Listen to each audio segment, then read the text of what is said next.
What's up mga kabutingting? Jamyag TV po, muling nagbabalik. Welcome po kayo dito sa ating munting channel, Jamyag TV. Hello everyone, kamusta kayo? Siyempre, huwag natin kalimutan. Please like and subscribe. Kanino? Kay Jamyag TV. Shoutout, ingat lagi. Stay safe. Please like and subscribe Jamyag TV. God bless. See you soon. Yan. Huwag natin kalimutan. Ops, sandali. Oh, ano na naman yan? Ano yan, galit agad? Dala na kasi ako eh. Sa tuwing nandiyan ka, wala ka nang magandang sinabi kasi kundi nang gugulo eh. May shoutout lang ako, pwede? Shoutout ka? Pwede, shoutout lang. Hindi kita guguluhin ngayon. Shoutout lang ako. Ano mga putingting? Shoutout daw siya. Pagbigyan natin? O sige, shoutout ka na. Shoutout ko lang yung uncle ko. Si Tereo Tamines, saka si Insan Harmon Tamines, at saka si Insan Jeff Tamines. Ayun, pasalamatan ko lang sila. Ayun, shoutout ko lang sila. O sige mga kaputingting, subscribe nyo naman siya ha. Bait mo ngayon ah. Subscribe nyo naman siya sa kanyang YouTube channel at saka subscribe nyo din siya at saka ayan, kung gusto nyo siyang i-follow sa Facebook, follow nyo. Kayo naniniwala dyan. Nadala na kasi ako dyan sa kakambal kong yan eh. Wala nang ginawa kundi mang-asar minsan, pero love ko yan. Ano nga ba yung pag-uusapan natin ngayon? Wala lang, gaya ng dati, sabot-sabot lang. Tapno at dalang pagtutungtungan tayo para may mapagkwentuhan lang ba? Ano, DIY ulit. DIY guitar amp. Ito siya oh. Diyan oh. Hindi pa tapos pero almost done na siya. Ito yung saksakan lang ng gitara. Actually matagal ko nang planong gumawa ng ganito ano. May takip po ito. Naka-order na po ako ng kanyang speaker, fabric mesh. At wala pa siyang label. Bali ang video natin ngayon ay simple review about dito sa DIY guitar amp natin. So ito ay purang panggitara lang at may pagbibigyan pa ako dito. So bali ang video natin ngayon ay re-reviewin natin and a simple teardown. Kung ano yung teardown ba? Tama ba? Basta reviewin natin kung ano yung nilagay ko sa loob. So hindi na natin papatagalin at eto na. Itong speaker niya ay 15 watts Behringer. Medyo may tama na nga. Surplus itong nabili kong speaker na gaya ng dati. Yung pinang-coated natin dito ay yung Stickwell at saka semento ulit. At saka kulay blue ngayon dahil ito lang naman yung available na kulay ko ngayon yung color blue. So bubuksan ko at papakita ko sa inyo sa loob. Actually simple lang naman. So ito po siya sa loob niyan. Makikita nyo 30 watts. Ito yung mga amplifier na pinaglumahan na ng panahon Basta nung nagtuturo pa ako, ito yung mga pinapa-project ko sa mga estudyante ko. Sila na yung maghihinang, maganon. Ayan lang yung niya, ayan lang yung amplifier niya at so ito ay 30 watts. At malakas din ito nung araw kasi yung karaoke nga noon ay malakas na din.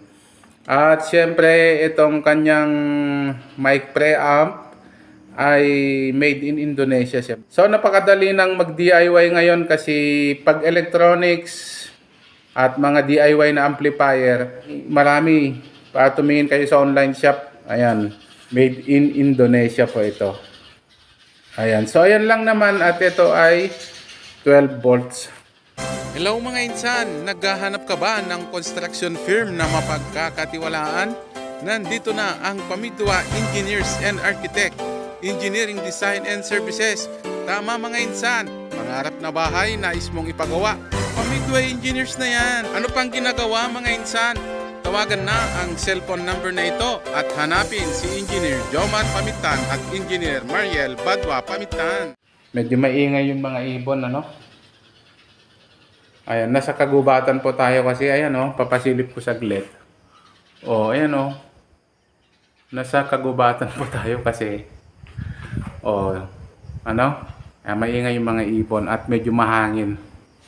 Yung power supply niya ay nasa loob. Lalagyan ko ito ng label at dito sa likod, ayan, ganyan lang po ginawa ko sa likod. Plano kong dagdagan nito ng Bluetooth Kaya dito ko na lang ilalagay sa likod. Ito po yung kanyang speaker, 15 watts sakto, vintage. Behringer. Sabi niya dito, vintage design guitar speaker. So pang gitara nga talaga. Instrumental amplification. Ayan, pagtatak na Behringer, medyo ayan, may sinasabi din. So ito ay second hand na nabili ko. Okay? Gaya ng sabi ko, hindi pa tapos. So lalagyan ko pa ng takip ito. Naka-order na po ako ng speaker mesh. So tela po ang ilalagay ko dito. Naka-order na po ako, Okay, so gaya ng sabi ko, ilan nga ba ang nagastos natin dito? Kung susumahin natin ay nasa 950. Nandun, kasali na po yung miscellaneous. Kasi itong amplifier kit niya ay 270. At saka itong mic preamp niya para sa gitara ay 127. 68 pesos po ito. Itong speaker po ay nasa 300. So, saka kasi yung mga miscellaneous na sinasabi ko ay siyempre yung pintura at saka anik na. Gumastos po tayo dito ng 950. So, ayan po si Kuya Glenn. At siyempre ito po yung ating guitar amp. Yun hindi makita ba? Ayan ito yung bass treble. Okay. Si Kuya Glenn, bagsakan mo.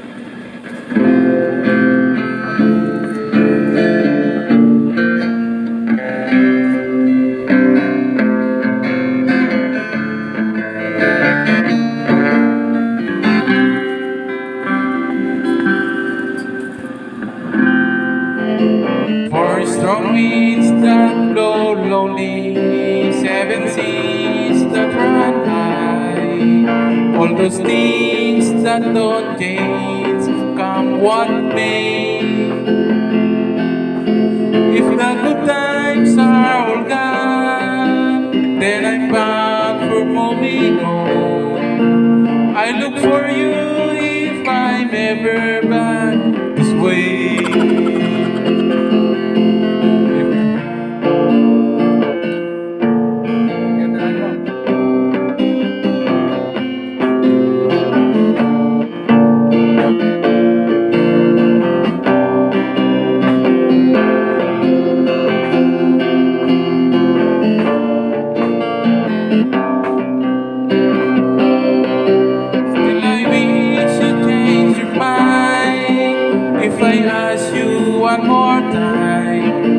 But we've been through that 100 times or more.